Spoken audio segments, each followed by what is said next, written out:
Welcome back to Razmavsar TV. I am today very happy to be here because today we are going to discuss about something very important. I have Mr. Chen from China here, who is a sword maker and a swordsmith, and I also have KK from New Jersey, who is acting as a simultaneous interpreter. Gentlemen, welcome to Razmavsar TV. Thank you, Dr. Karasani. 歡迎你哋。Hi.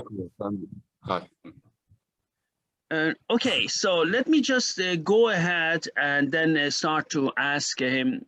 Could you please ask Mr. Chen, when did he start to make swords, please? 家兄，想問你咧幾時開始做呢個劍？我大概係17到18年嗰陣時，即係就係識你之前1年左右咁，即係17年我係喺公司度第一次辭職，就係開始就係嘗試做第一把就係飛鳳劍，就2017年嗰陣時。Right. In 2017, that's the first time he made his first sword, and that is the Flying Phoenix. That's about 4 years ago. 3-4 years ago. Okay, just let me ask him about his background. Could you please, KK, ask Mr. Chen, when did he start to, no. First of all, where does he live in China? And also, what is his background? First, like that. Go ahead. Sure. 想問你咧，你而家喺中國邊一個地方居住，同埋想介紹下你嘅背景嚇。中國就係廣東省廣州市增城區仙川鎮，呢個你都知㗎，就背景就依家咪全身都係做呢個劍嘅呢個事業咯，係嘛？背景就係咁啦，還是講其他背景？ other background. Yeah. Well, right now, Mr. Chen lives in southern China, in the Guangdong province, in the city of Chengxing. And then currently, he's fully dedicated on the sword making, business. But Dr. Korsani, did you want him to talk about something of his prior background? Yes, please, a bit, just people know, because our viewers are always interested why someone makes a transition from, let's say, a normal, I cannot say normal job, but an office job or whatever job to sword making, because I'm sure it's a dream of many people in our field. That's the reason I'm asking. 咁就想咧，好想知道你未做呢個全職做劍之前咧嘅背景。個原因咧就因為咧。有好多觀眾咧都好想知道，即係做劍咧對佢嚟講咧係一種夢想嘅職業。咁點解一個人可以從一個其他嘅行業裏面即係轉變到做劍咧？咁樣即係你經過個歷程係點樣咧 ？Thank you. I bought the long-term swords many years ago。即係咁嘅，我就。開始都係同其他人，即係好似你之前講咁啦，係嘛？開始都係同其他人咁，就係買劍，即係自己係練劍噶嘛。咁就係自己就係喺自己咧，就係喺工程嘅呢個專業，你都知噶啦，係嘛？呢個其實都唔使我講，就係點解會做呢個咧？就係本身自己就係練劍㗎，然後練劍你揾唔到啱用嘅劍，即係簡單啲嚟講，你就係揾唔到啱用嘅劍，跟住就要自己嚟創作，自己嚟開發到合適嘅劍。因為依家嘅劍佢都脫離咗呢個歷史，脫離咗使用係嘛，即係不存在呢啲產品，所以自己就要做呢樣嘢。但係開始做係唔係話諗住做盈？你先講啦。唔係話諗住做盈利㗎係嘛？Well, Mr. Chen is a engineering as a construction engineer, and he's also a swordsmanship practitioner. And at that time, about 4 or 5 years ago, he is like everyone else, is a customer of the existing sword making establishment in Longchuan, China. However, what he discovered is that the sword that they're making is not really realistic functional sword. And as a result, he cannot find the right sword that to his practice and to his liking. And that's the reason why it prompted him to make sword himself, to make something that he feels that he can use. Initially, it's not for profit or for business, not as a business, but to fulfill his own personal needs as a swordsman. I need to mention something to our viewers, and I don't know why the camera doesn't concentrate on me, but doesn't matter. I just need to say something to our viewers. Mr. KK contacted me, Mr. KK, a couple of months ago and sent me from Mr. Chen 2 swords of him, which are on our channel. I'm going to put them in the description. And I'm saying this as someone who has worked for over 30 museums and also many major private collections of antiques. So I'm not saying as a guy who is only doing it like, you know, some production swords. When I received the swords, and I'm saying it also as a martial artist, right? And but mostly as an antique analyst, I was really, really mesmerized and loved the quality of your swords. I don't normally praise like that, right? So it means a lot. So first of all, for all viewers, the swords Mr. Chen sent to me, they have something which most swords don't have, reproductions, is the balance. They have excellent balance, which is very good. The balance is something which few people can get, right? So when I had them in my hand, you know, as you know, KK, you know that I handled many Chinese weapons as well, antique ones, right? Many antique, not only Persian or whatever, European or Japanese, many Chinese, and excellent, very good. And also then the quality of the blade is very good. I'm going to do also cutting tests later, but I haven't because of the pandemic. I cannot do it. I live in a big city, but when I go to northern France, I'm going to do it again. But very good, and also good edges, very good. I just want to give praise to what, because I have them. It's not only that I watched it on, you kindly sent me, Mr. Chen sent me 2 swords. So I really need to mention that. And I'm going to link these to our, many of you watch those, and just to mention that. That's very good job, what you have done. Thank you. Let me say to Mr. Chen， 即係佢講咧，就佢收到嗰2把刀之後咧，佢以作為一個30年古董商同埋一個武術家同埋一個劍術家嘅經驗，佢一拎上手咧，佢就覺得呢2把即係唐刀同漢刀咧係與別不同，質量非常之高，而且咧非常之平衡同稱手。咁所以咧，即係佢係唔係泛之詞咧嚟即係讚揚，佢係經過一個有經驗嘅人一揸上手就知道呢個係好嘅劍嚇，咁所以佢就要即係同呢個觀眾咧即係介紹一下嚇。Yeah. Okay. Just let me just before we start, what was the first sword? Because I know that Mr. Chen uses historical models as a model or pattern to work on. What kind of sword, what was the first sword or period of history of China he started to replicate the sword? 想問你咧，第一把劍係乜嘢劍？同埋咧，第一把劍係中國邊一個時期嘅刀劍咧？咁樣，佢就想問你。頭先講咗啦，第一把劍就係呢把，Fine Phoenix 飛鳳嚇。邊個時期就漢朝啦，係嘛？先讀多睇過。So the first one is what Mr. Chen have in his hand. It's a flying phoenix. I can do 脱咗手拉出嚟睇下。Yeah. And then that is from the Han Dynasty, which is about 200 BC to 200 AD. So this is the flying phoenix. Okay. Why did he start to replicate first flying phoenix or Han period sword? What was the reason? 想問你咧，點解會第一把就係要呢個仿製呢個漢朝嘅劍咧？乜嘢原因咧？係咁噶。咁頭先就同頭先我講緊嚟嘅就係一樣啦，係嘛？就係開頭就係練劍。咁練劍嘅話就開始就係你都知啦，我哋可以練得到嘅就係近現代嘅呢種傳統武術嘅套路係嘛？近現代傳統武術套路咧，我就係喺大學嗰陣時就已經學㗎啦。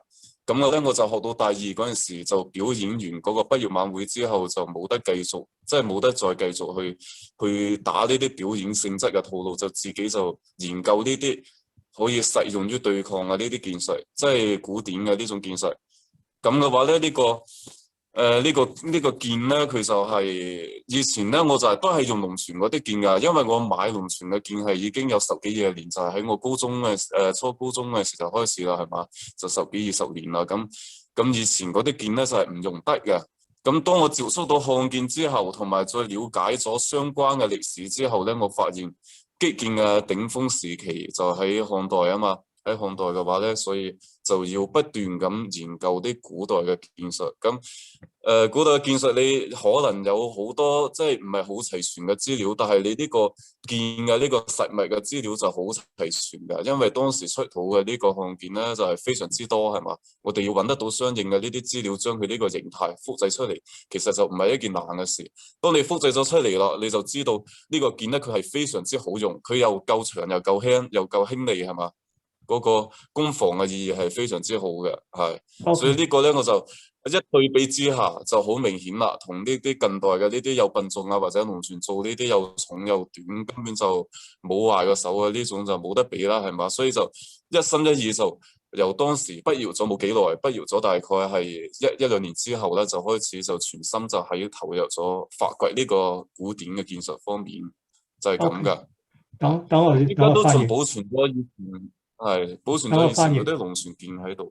Yeah， 等我翻譯。Yeah， well, Mr. Chen, like everybody else, study classical martial art, which originated in the last maybe 200-300 years. And then during his college year, in the first year and second years, he belongs to the martial arts team. And in the second year, at the end of the second year, there is a gathering for the annual gathering, and he performed his classic Chinese sword routine. And after that, he stopped doing that because at that point he started to the sword that he used at this point are the regular Longchuan sword that is based on the late dynasty, the Ming and Qing dynasty. And then at that point, there is a lot of archaeological discovery and that of Han Dynasty sword. And then Mr. Chen got an opportunity to have in his hand handle some real Han Dynasty sword. And then what he discovered is that when he hold it in the hand, they realized that the Han Dynasty sword is, first of all, it's very light, very long, and then very sharp. And then when you hold it in the hand, it feels a lot better in terms of functionality. So at that point onwards, once he got in touch with the real article, real sword, he decided to change his course of swordsmanship to go towards rather than performance, but in the actual functional combat type of swordsmanship. Given that there is not a lot of textual description surviving, but there is a lot of real artifact discovered in the last 50 years. And therefore, there is not lack of any material for him to replicate and make his first Han Dynasty sword. So it's based on the fact that he built the tool first, and then now trying to investigate and research what is the best way to use such an advanced tool. So that is his journey up to this point. That's what started him to make a Han Dynasty sword at his first start. Very good, very interesting. Okay, and then could you explain the other swords? Let us start like this, that he goes step by step, starting from Han Dynasty, then going, I think he made from other periods as well. Right. What was the next sword he made? What was from which period and why?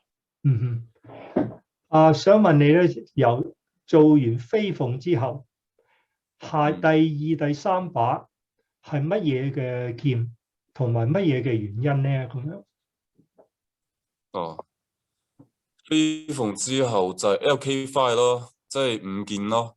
5件其實原因就係因為喺古代即係漢代嗰陣時以單手劍為主流，然後嘅話咧雙手劍係好另類嘅，好偏遠嘅。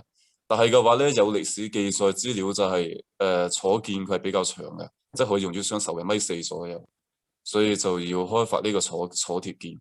因為佢就係介於呢個戰國到秦漢之間，即係呢個由青銅劍轉型到鐵劍啊，所以當時有一種咁長嘅劍係好值得開發，係就係呢個就係其他嗰2把坐劍 LK5 啊，係嘛，一把短嘅坐劍，2把長嘅坐劍，再加把項劍白虹，其實個性質就係單手劍就差唔多啦，係嘛，白虹同飛鳳啦，咁嗰幾把坐劍就有啲坐嘅特色，就係咁啦。啊。Okay, and the next group of sword after the Flying Phoenix actually is add up to total of 5 sword, and then Mr. Chen called it the LK5, 5 sword of LK Chen. And as a matter of fact, the next swords, they are actually earlier, in the earlier period than the Flying Phoenix. It is from a warring state period called the Chou state, the state of Chu. And then because at that time, historical record that these Chou state sword, Chou Jian, what we call, is extremely important, very famous, and then has historic significance. Furthermore, in most of the Han Dynasty sword, they are single hand. But in the earlier time, actually, there are archaeological find that there is 140 centimeters long, double hand sword. Because of the fact that it's so special, so Mr. Chen thinks that it ought to have a place in his collection. And that's the reason why he made 2 Choujian. One is a short one, and one is a 1 meter, 140 centimeters long, is the double hand sword. And then he also made one of the longest sword ever discovered in China, and actually is discovered in the Guangdong province. It's also a double hand sword. So he will have 2 double hand sword, 1 short Chou state sword, and then 2 at the end is 2 Han Dynasty sword. One is the Flying Phoenix, and another one is a late Han Dynasty. Is a longer single-handed sword called the White Ark, which is a 1-to-1 replica of a sword in his own private collection. So 2 long hands, 3 single-hand sword, and 2 double-hand sword, total of 5, round up the first collections of his product. Is called the LK5. Very interesting. Okay. And then I remember we also talked about that because many viewers of us would love to hear about this. So if you can explain, because we know Iran and China have had very strong historical and trade connections. I mean, from ancient Iran and up to now. So, I mean, there are 2 major civilizations in Asia. And we know, for example, Sassanid period Iran has had, or excuse me, used to have lots of strong contacts. It's not only Sassanid, even after Islamic period in Iran, but in ancient Iran as well. But could you please, because many of our viewers are interested in Iranian history, the late P-shaped scabbard P-shaped scabbard hanging system of the Sassanids. Could you please tell us about what he did? Because this was a very interesting discussion, please. Yeah. 即是呢，佢就話伊朗、古波斯同中國呢係一直以來呢好多呢個貿易嘅往來，尤其是呢薩珊王朝當時候呢同呢個中國呢好多貿易嘅往來。咁咧薩珊嘅刀呢，佢有個特點就係一個 P 型嘅，即係掛喺個鞘嗰度掛。咁咧對於個中國嘅劍咧，佢嘅觀眾咧好有即係興趣，究竟對呢個中國嘅刀劍咧產生啲咩影響咧？有冇影響咧？咁或者你有冇呢個龍雀環或者係呢個隨刀喺附近啊？咁啱有咁啱有兩把。呢兩把都係隋唐呢兩把，但係就因為之前劈壞咗啦，嗱就費事掹出嚟啦。呢種啦，雙環咁啱係。Yeah, this is these two is the Chinese sword that is have the influence from the P-shaped double hanging system from the Sasanian the swords sabers. And then the one is from the Shu Dynasty, which is about 400 AD. And then the other one next is about 70 years later in the Tang Dynasty. And as a matter of fact, since the influence of the Sasanian saber, the Chinese sword changed completely in terms of the hanging system. Because before that, it's a single slide hanging system. And based on the Iranian Sasanian influence, all the Chinese until now adopted the double hung system of the Iranian swords. Very interesting. 其實係一直影響改變咗。Could you, in order the Zoom camera is very special, I have no control over it. Could you please tell him to show a sword and talk about it in Chinese? For otherwise, we cannot see the sword, please. Okay. 好，家兄，可唔可以咧就開始講下介紹下你嗰把刀？因為咧即係要你開始講説話先至個視頻先至喺你嗰度嘅。嚇，攞中文，譬如講個雙龍介紹下個錘刀。錘刀啊，係錘刀呢個你可能仲加熟啲喎，呢個係你採集喎啲資料喎。因為你要拉出嚟，等啲觀眾可以見得到，即係嗰兩個吊箍同埋嗰把刀，即係佢想俾啲觀眾見一見呢把刀嚇。見一見啊！呢個喺我哋網站入面有啊，其實唔係，佢而家係要俾呢個觀眾睇。同埋個哨，俾個哨睇下。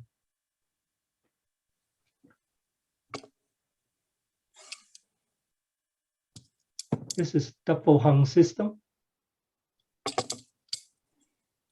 咁咯，係嘛？唔好入去住。跟住咧。And this is a single-edged saber.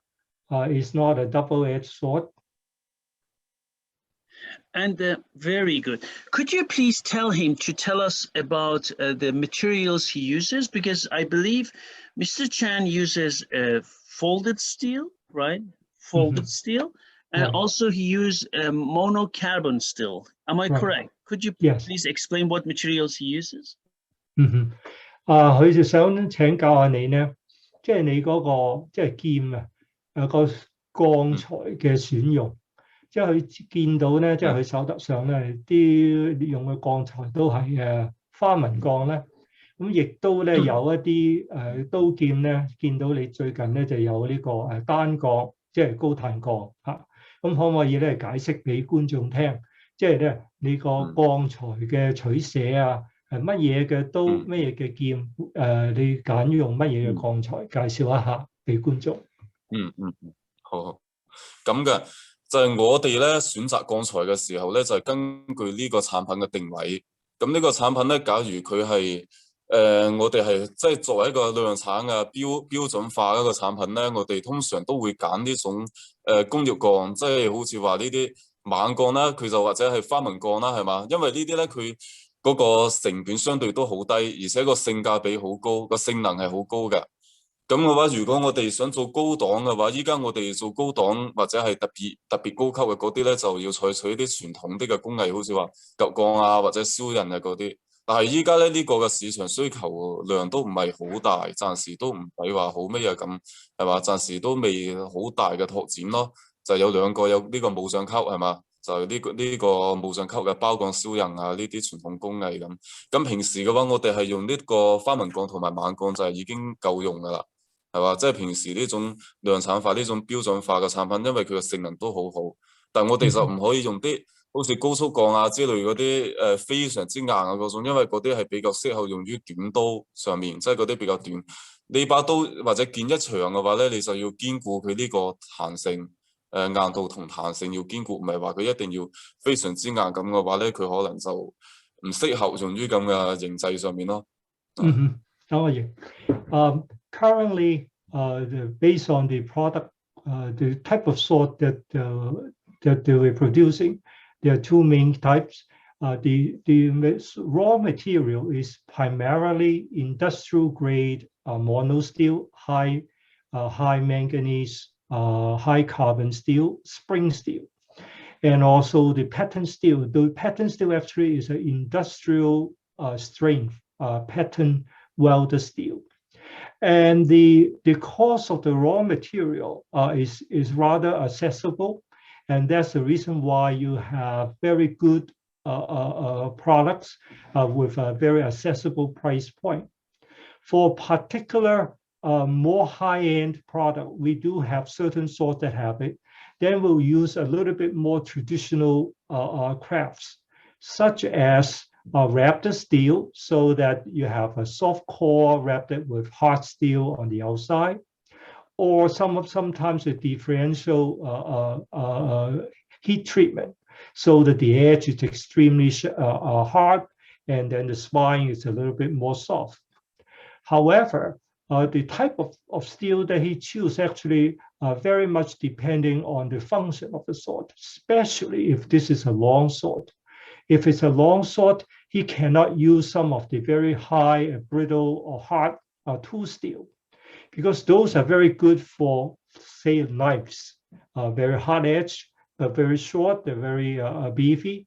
But if you have to have anything sort of any length, you have to think about the flexibility and durability. And that's the reason why at the moment, the spring steel and the industrial pattern steel is the main forte of the product line. Very good.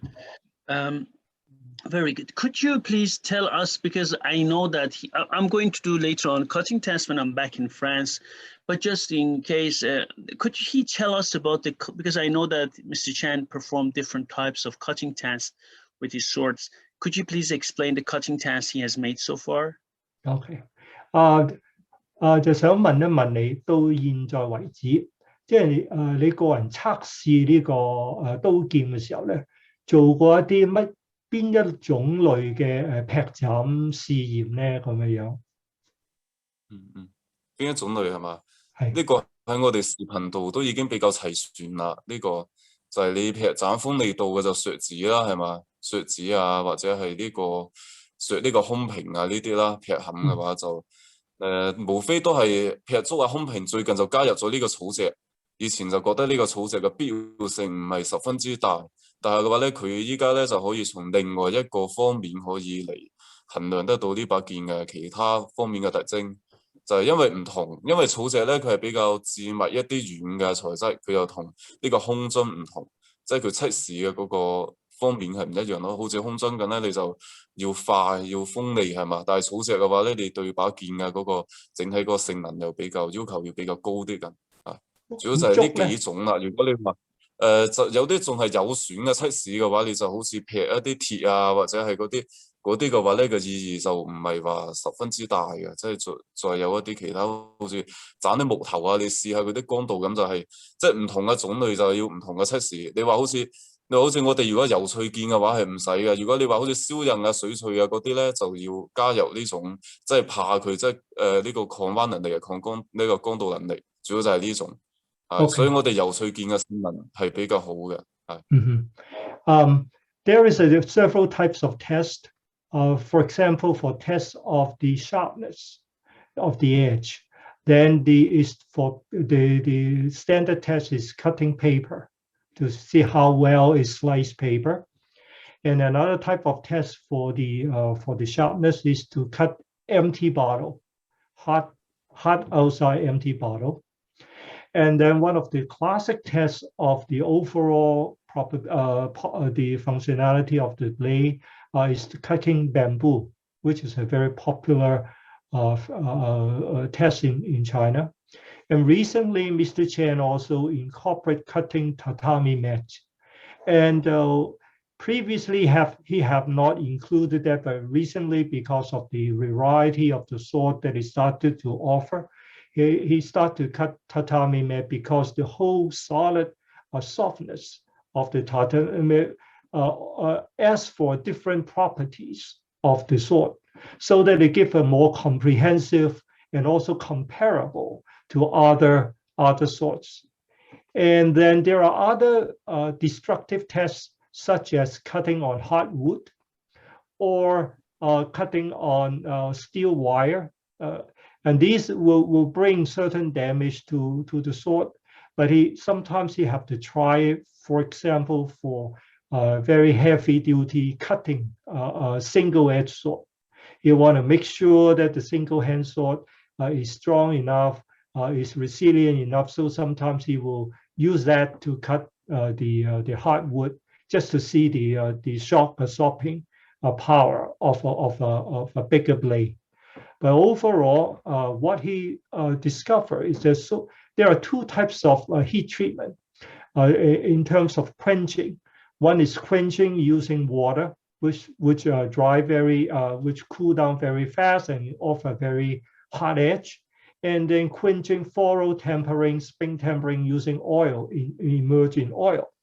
What he found out so far is that in terms of the functionality, the overall functionality is the oil thorough tempering offer the best overall performance. That is his recent observation. What type of oil? Does it make a difference what type of oil one uses?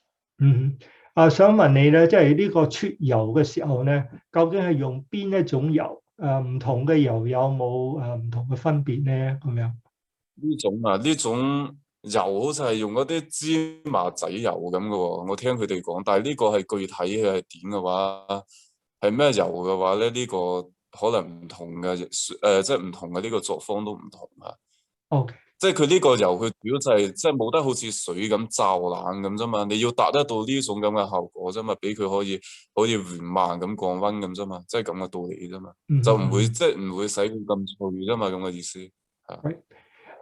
From what Mr. Chen discussion with the bladesmith, they use some sort of a sesame type of seed oil. But actually, the whole purpose of the oil quenching is that you have to cool down in a little bit more gradual instead of very fast. So every workshop, they might have slightly different brand, but the final objective is the same, is to slow down the cooling so that to have more elasticity to the blade itself.